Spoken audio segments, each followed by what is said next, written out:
What happened next inside that KFC shocked every single person in the room. It was supposed to be an ordinary afternoon in downtown Louisville. The kind of day where people grabbed lunch between errands, families treated their kids to crispy fried chicken, and workers on break tried to squeeze in a few minutes apiece. Nothing about that day hinted that it would become the setting for one of the most unexpected viral moments of a year. Inside the KFC, the scene was busy but calm. The warm smell of fried chicken filled the air. Fryers sizzled, trays clattered, and customers scrolled through their phones while waiting for their orders. A couple sat by the window, talking quietly. A group of teenagers joked around at the corner table. The staff moved quickly behind the counter, taking orders, bagging meals, smiling politely. Everything was normal until it wasn't, because at exactly 1:17 p.m., the front door opened and the entire room froze. A tall figure walked in, flanked by only 2 security guards, not the usual crowd or large entourage. At first, people glanced casually, expecting just another customer. But then the whispers began. Eyes widened. Someone nudged their friend. Another person stood up from their chair in disbelief. It was Donald Trump. Yes, the former president of the United States had just walked into a regular KFC like any ordinary person grabbing lunch. The reaction was instant. A couple of jaws dropped. Someone gasped loudly. One teenager said, "No way. That's actually him." Phones came out, not in chaos, but in that stunned, frozen way people react when reality feels unreal. Trump, surprisingly relaxed, nodded politely to a few people who waved awkwardly. He wasn't giving a speech. He wasn't surrounded by reporters. He wasn't at a rally or an event. He just looked like a man who wanted to eat fried chicken without making it a national headline. Except that wasn't going to happen, because seated near the entrance was a young reporter, probably in his late 20s, sharp haircut, expensive jacket, camera bag at his feet. He had been eating his lunch while scrolling through his phone, hoping for something newsworthy to break. And suddenly, breaking news walked right through the door. His eyes locked on Trump like he had spotted the rarest creature in the world. His entire body snapped to attention. He pushed his tray aside, stood up quickly, and grabbed his phone. You could practically see the excitement buzzing through him. He wasn't going to miss this moment. Before Trump could even reach the counter, the reporter stepped in front of him, raising his voice loud enough for everyone to hear. "Mr. Trump, why are you here? Shouldn't you be at an official meeting? Is this some kind of publicity stunt?" The room fell silent again. Even the Fryers seemed to pause. Trump blinked in surprise, then gave a small, half-amused grin. "I'm here for chicken," he said calmly. "Is that allowed?" The customers laughed, some out of shock, some out of amusement. But the reporter wasn't joking.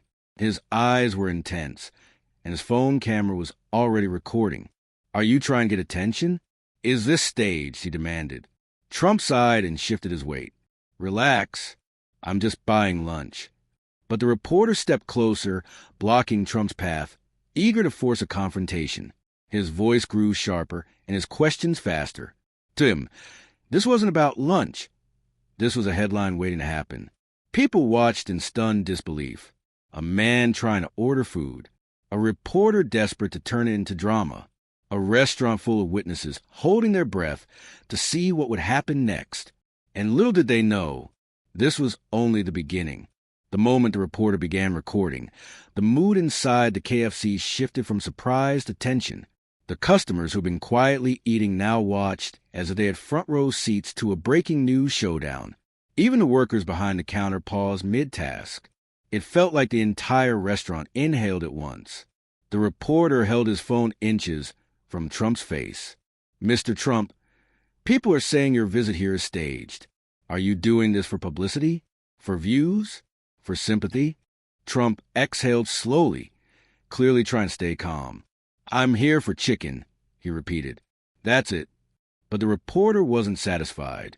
His eyes were locked on Trump like a hunter chasing a headline. "Are you avoiding the question? Why KFC? Why now? Who told you to come here?" Customers exchanged uncomfortable looks.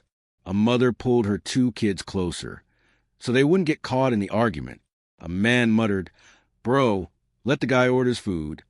Trump straightened his posture. Look, he said, I like this place. I want to get lunch. I didn't call the press. I didn't announce anything. You're the one making a scene. But instead of backing off, the reporter stepped even closer, almost invading Trump's personal space. So you deny this is a political stunt?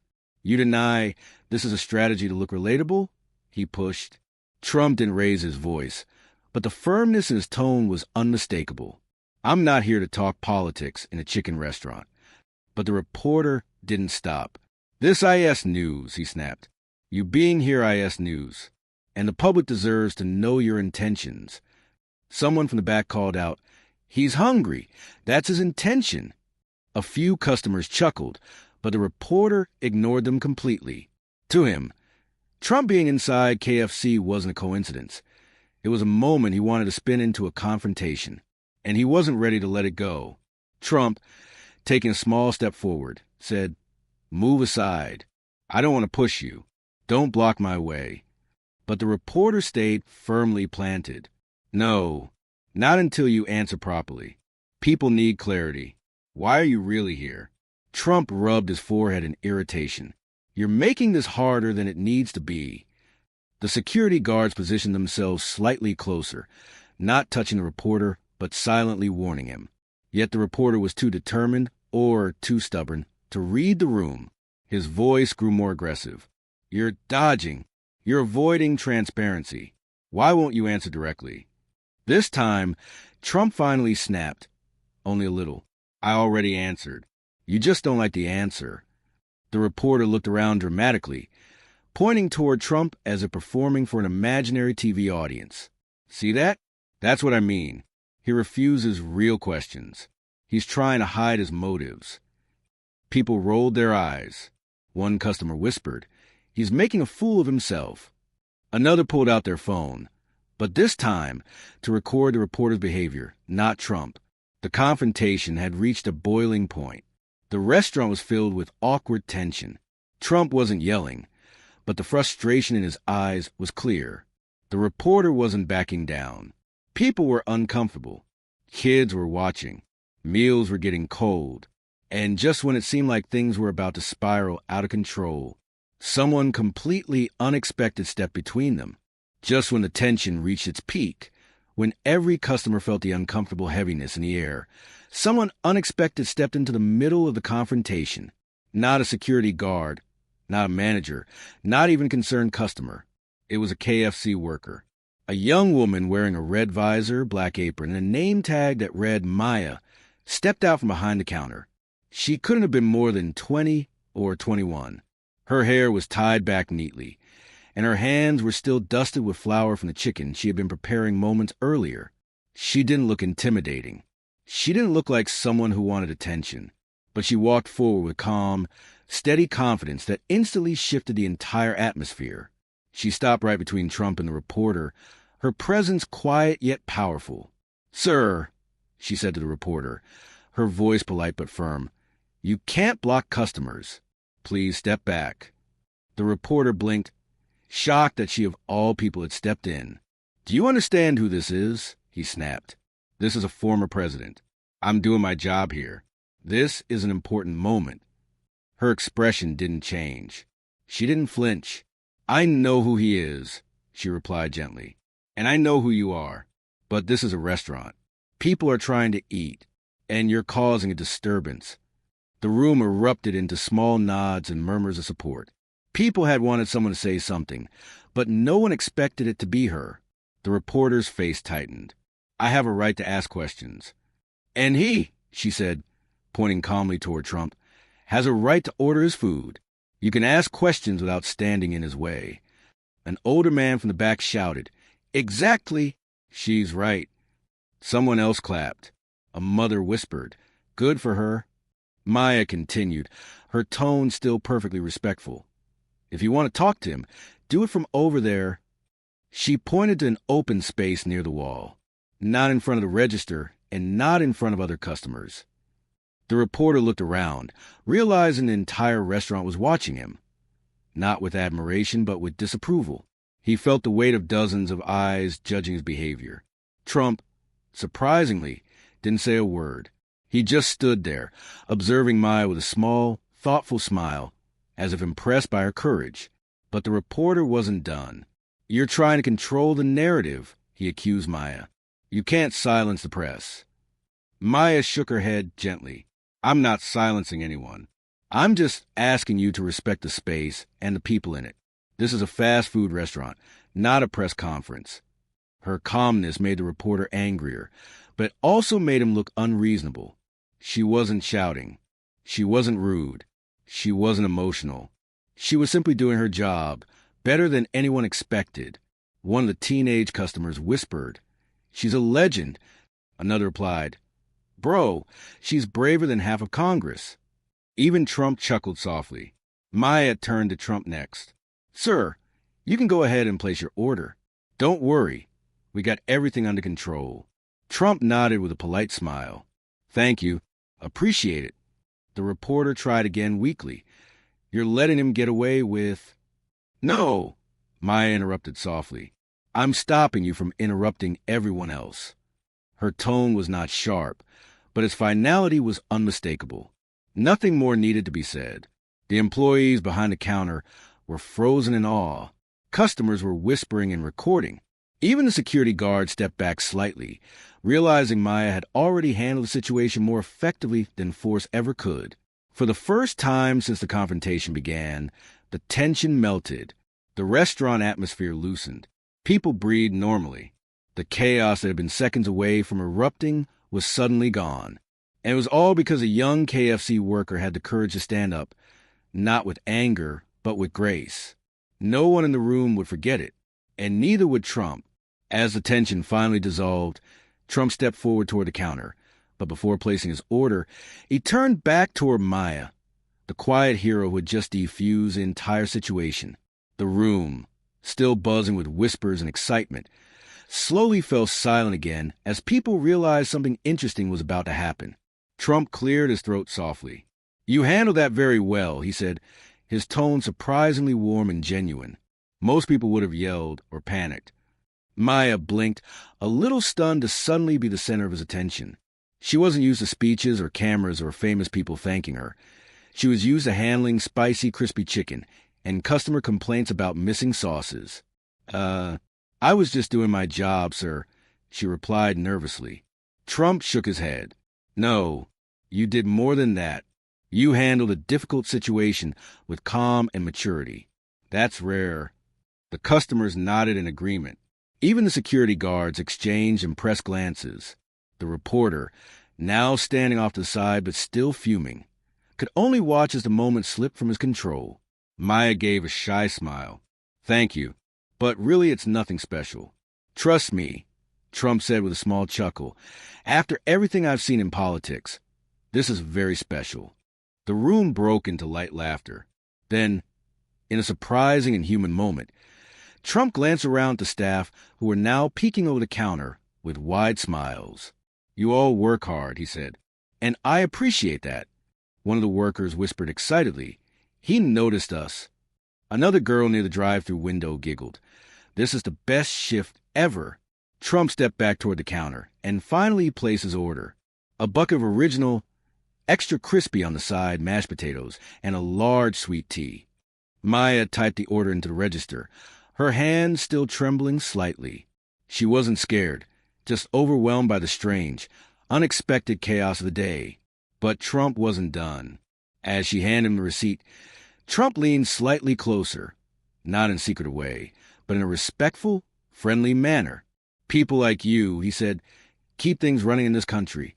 Frontline workers, young people working hard, staying calm under pressure. You're the reason places like this don't fall apart." Maya felt her eyes sting with emotion. She had never expected a compliment like that from someone so powerful. She always felt invisible behind the counter. Another worker, another shift, another day. But today was different. "Thank you, sir," she said softly. "That means a lot." Then something happened that completely stunned everyone in the restaurant. Trump reached out and gently tapped the counter. "Give everyone here a free meal on me," he said. "Every customer. And make sure your staff gets dinner too." The restaurant erupted. People cheered. A group of teenagers practically screamed. A little kid shouted, "Free chicken," at the top of his lungs. Even the reporter's jaw dropped. This was not the headline he expected. Maya stared at Trump in disbelief. "Sir, are you sure?" Trump shrugged with a smile. "Why not? It's a good day. Let's keep it that way." The customers applauded. Phones recorded. The entire place felt electric. For a moment, the world wasn't divided. There were no arguments, no politics, no tension. Just people sharing a meal. And it all happened because one brave worker stepped up when it mattered. The energy inside the KFC was completely transformed. Just minutes earlier, it had been a battleground of arguments, tension, and raised voices. Now it felt like a celebration, unexpected, warm, and almost unbelievable. Families were smiling. Teenagers were high-fiving each other. Kids were jumping around chanting, "Free chicken, free chicken." Staff members behind the counter looked both exhausted and thrilled, trying to balance the sudden rush of happiness with the reality of preparing dozens of meals at once. And in the middle of it all stood Maya, the same quiet worker who had stepped forward simply because she believed in doing the right thing. She never expected to become the center of attention. She never expected applause. She definitely never expected the former president to thank her in front of everyone. But now, customers were approaching her one by one. "You handle that so well. You're amazing, seriously. You saved the whole mood." She blushed each time, waving her hands as if brushing away smoke. "I just didn't want anyone fighting," she kept saying. "That's all." Trump sat at a corner table, enjoying his meal peacefully. No cameras in his face. No shouting. Just him, his food, and a moment of normalcy, something he probably didn't get very often. Meanwhile, the reporter, who had fueled the chaos, looked defeated. Not because he lost a fight, but because he realized he had misjudged the situation. Instead of a dramatic headline, he had become the person everyone was annoyed by, and the worker he had ignored, she had become the hero. He approached Maya slowly. "Look," he muttered, "I didn't mean to cause trouble." Maya gave him a small smile. It wasn't sarcastic or sharp. It was kind. "It happens," she said. "Just be respectful next time. People forget that workers see everything, and we feel everything." Her words hit him harder than anything Trump had said all day. He nodded quietly and stepped aside. The celebration continued. People recorded videos, shared laughs, and enjoyed the unexpected generosity. But eventually, the rush settled. Meals were eaten. Tables cleared. Families left with full stomachs and unforgettable stories. Trump stood up and walked toward the exit, passing Maya on his way out. "Keep being you," he said simply. Maya nodded. "Have a good day, sir." He shook her hand, firmly, respectfully, and then walked out the door with the security team following. And just like that, the restaurant returned to its normal rhythm. The sizzling oil, the salt from the fryers, the beeping timers. It was all the same, but the feeling inside the place, it had changed completely. For the staff, it became one of those stories they would tell for years. For the customers, it became a story they would pass on to friends and family at dinners, gatherings, and maybe even in their own YouTube videos. And for Maya, it became the day she realized something important. Courage doesn't always mean shouting. Sometimes it just means stepping forward when no one else will. Sometimes it means staying calm when chaos fills a room. Sometimes it means reminding people, famous or not, to be human. Her simple act of bravery didn't just stop an argument. It turned strangers into a community. It turned tension into joy.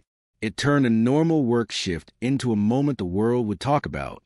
And long after the free meals were eaten and the videos were posted online, one thing remained clear.